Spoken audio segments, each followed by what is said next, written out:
So now we are at the index outlook. Again, our outlook for PSCI is to end at 7,680 this year. So this is a 7% recovery from last year's finish of 7.1.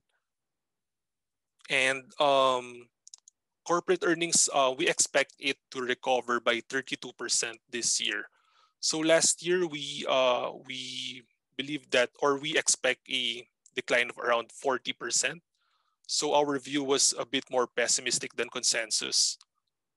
And the driver, aside from better corporate earnings, would be the further reopening of the economy and the improved sentiment, both consumer side and business side.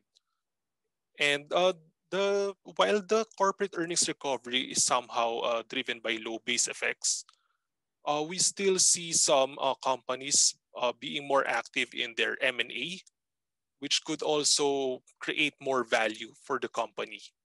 And by second half of this year, we might see some election-related spending trickling down to some sectors. And the government also has enacted some laws such as, of course, FIS has already been signed this week, create and guide likely to be enacted into law as well, which could further improve corporate earnings and sentiment for the broader economy. But downside risks to consider is the resurgence of infections.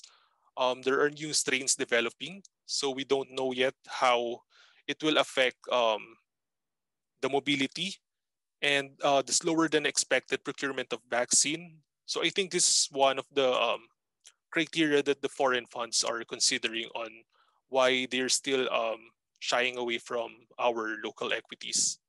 And there's also a risk of double dip recession, not just on the Philippines, but on the global scale. And lastly, regulatory constraints.